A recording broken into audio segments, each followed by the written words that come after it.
बहुत समय पहले की बात है। हिरण्यकश्यप नाम का एक बलशाली असुर था। यही वजह थी कि उसको अपनी शक्तियों का भी बहुत घमंड था। उसका यह अभिमान इस कदर बढ़ गया था कि उसने संपूर्ण प्रजा को उसे भगवान मानकर पूजा करने का आदेश दे दिया।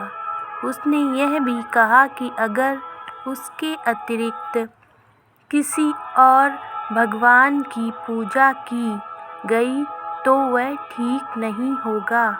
इधर हिरण्यकश्यप का पुत्र प्रहलाद नारायण का परम भक्त था। वह हर समय श्री हरि का नाम जपता रहता था। हिरण्यकश्यप को यह पसंद नहीं था कि प्रहलाद श्री हरि की पूजा करें। कई बार उसे खुद समझाया तो कई बार अपनी सभा के मंत्रिमंडल को भेजा, लेकिन प्रहलाद पर इसका कोई असर नहीं हुआ। वह तो बस हरि भक्ति में ही लीन रहते। हिरण्यकश्यप के लाख समझाने के बाद भी जब प्रहलाद नहीं माने तो हिरण्यकश्यप ने दूसरी ही युक्ति निकाली। उसने अपनी बहन होलिका को बुलवाया। इसके पीछे यह कारण था कि होलिका को वरदान में एक ऐसी चादर मिली थी जिसे ओढ़ने के बाद अग्नि उसे छू भी नहीं सकती थी।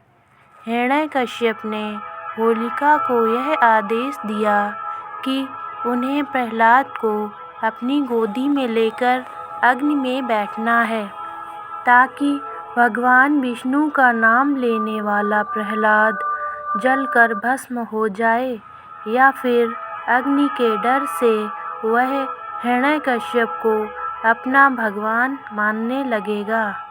हिरण्यकश्यप के आदेश पर होलिका अपने भतीजे प्रहलाद को लेकर अग्नि में बैठ गई। उस समय होलिका ने वरदान में प्राप्त वही चादर ओढ़ा हुआ था। यह सब कुछ देखकर भी प्रहलाद को बिल्कुल भी डर नहीं लगा। उन्होंने श्री विष्णु जी की जय बोलना आरंभ कर दिया। थोड़ी ही देर में कुछ ऐसा हुआ कि शांत मौसम में भी तेज हवाएं चलने लगीं। वह भी इतनी तेज कि होलिका की ओढ़ी हुई चादर हवा में उड़कर प्रहलाद के ऊपर चली गई और होलिका अग्नि में जलकर भस्म हो गई। और तभी से होलिका दहन किया जाता है और बुराई पर अच्छाई की जीत होती है। मान्यता है कि जो भी जातक इस कथा को पूरी श्रद्धा से पढ़ता या सुनता है, उस पर श्री हरि विष्णु जी की कृपा बनी रहती है। उसकी सभी मनोकामनाओं की पूर्ति होती है।